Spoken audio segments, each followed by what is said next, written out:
আসসালামু আলাইকুম। বরাবরের মতো আমরা খেলা দেখতে গিয়েছিলাম প্রাইভেট জেটে। স্বাগতম আজকের এই ম্যাচে। আজকে টি10 ম্যাচের ফাইনাল, যেখানে দুটি দল তাদের ধারাবাহিক জয়ের মাধ্যমে ফাইনালে অংশগ্রহণ করেছে। যার একদিকে থাকছে বিজুলিয়া ক্রিকেট একাদশ এবং রয়রা ক্রিকেট একাদশ। যেহেতু বৃষ্টির সময়, তাই পিচের কন্ডিশন খুব একটা ভালো ছিল না। টসে জিতে বিজুলিয়া ফিল্ডিংয়ের সিদ্ধান্ত নেয়। প্রথম ওভারের দায়িত্ব দেওয়া হয় ইব্রাহিমের।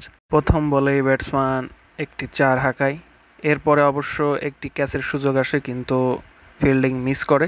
বিজুলিয়া ক্রিকেট একাদশের সামনে তারা বেশি রান সংগ্রহ করতে পারে না। পারবেই বা কী করে, যেখানে বোলার আছে জনি, ইব্রাহিম, তন্ময়। এদের সামনে রয়রা ক্রিকেট একাদশের ব্যাটিংরা টিকতে পারেনি। যেহেতু বর্ষাকাল, তাই কখনো মেঘ, কখনো আবার রোদের দেখা যাচ্ছিল। মাঠ চারিদিক মোটামুটি ভালোই ছিল, তবে বোলিং সাইডে কাদা থাকায় সেখানে কাঠের গুঁড়া দিয়ে তারা ঠিক করেছিল। খেলাটি অনুষ্ঠিত হয়েছিল রঘুনন্দপুর প্রাইমারি স্কুল মাঠ প্রাঙ্গণে। মাঠটির পরিবেশ ছিল খুবই সুন্দর। এক ওভার শেষে 10 রান করতে সক্ষম হয় রয়রা টিম। দ্বিতীয় ওভারে বলে আসে সাফাত। বোলারদের আক্রমণাত্মক বলের দ্বারা ব্যাটিংরা পরাস্ত হতে থাকে। 10 ওভারের খেলায় প্রতি বলে কিন্তু রানের চাপ থাকে। সাফাতের বলের গতির দ্বারা ব্যাটিং বারবার পরাস্ত হতে থাকে। সাফাত তার ধারাবাহিক ডট বল দিয়ে ব্যাটিংকে চাপে রেখেছে।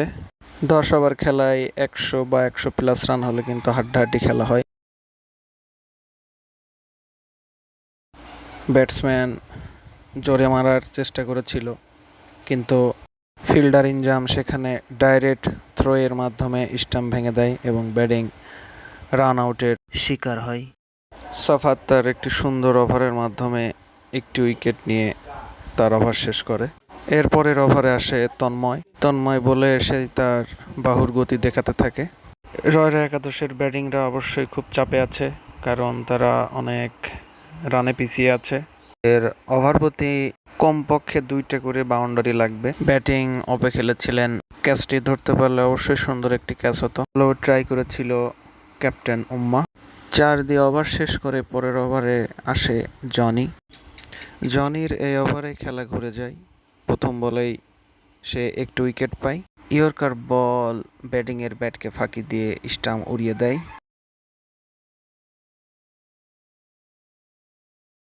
ফিল্ডিংয়ের মিসের কারণে জনি ওভারে 5টি রান দিয়ে গুরুত্বপূর্ণ 2টি উইকেট শিকার করে।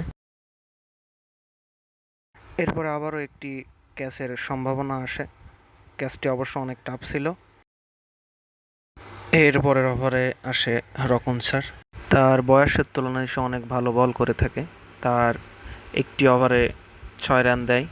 পেশায় সে একজন স্কুল শিক্ষক। মেঘের অবস্থা ভয়াবহ, যে কোনো মুহূর্তে বৃষ্টি নামতে পারে।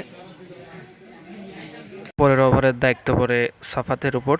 সে প্রথম বলে এসেই একটি উইকেট তুলে নেয়। সাফাত 2 ওভারে 11টি রান দিয়ে একটি উইকেট শিকার করে। তন্ময় তার দ্বিতীয় ওভার বল করতে আসে, এসেই সে একটি উইকেট তুলে নেয়। তন্ময় 2 ওভার বল করে 5 রান, 2 উইকেট এবং একটি মেডেন ওভার করে। এরপরে দ্বিতীয় ওভার করতে আসে ইব্রাহিম এসেই 2টি উইকেট শিকার করে অসাধারণ ক্যাচের মাধ্যমে। সীমানা অঞ্চল থেকে লাফিয়ে সুন্দর একটি ক্যাচ লুফে নেয় রকন স্যার। এরপরে পর্যায়ক্রমে সবাই ভালো বল করে গেছে। ইব্রাহিম 2 ওভার বল করে 19 রানে 2 উইকেট তুলে নেয়। মানিকের একটি ওভারে 9 রানে একটি উইকেট পায়।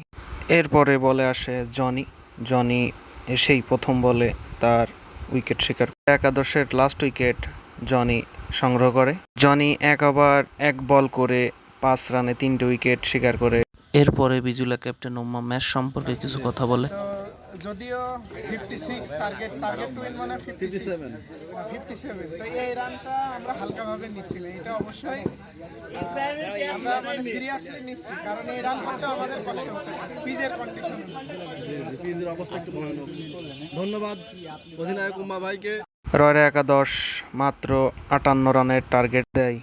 58 রানের টার্গেটে বিজুলা একাদশ থেকে ওপেনিংয়ে সামি এবং তানভীর যায়। সামি প্রথম বল থেকেই তার আগ্রাসী ভাব বোলারদের উপর দেখাতে থাকে। একটি ওভারে পরপর বাউন্ডারি মারার পরে বোলারদের উপর অনেক চাপ পড়ে যায়। তাকে দেখে মনে হচ্ছিল সে মাত্র 2 ওভারে খেলা শেষ করে দেবে। বড় বড় ছয়ের মাধ্যমে দর্শকদের উল্লাসিত করে তোলে। প্রথম ওভারে সে 23 রান সংগ্রহ করে।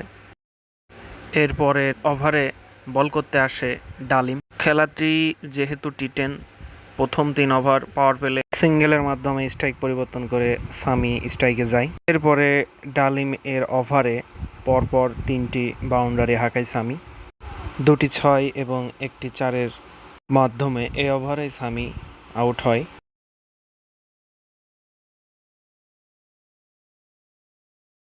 কিন্তু আউট হয়ে যাওয়ার আগে তিনি 11 বলে 44 রান করে যান।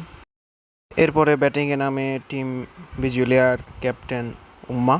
সামির এই টর্নেডো ইনিংসে খুব সহজেই জয়লাভ করে বিজুলি একাদশ।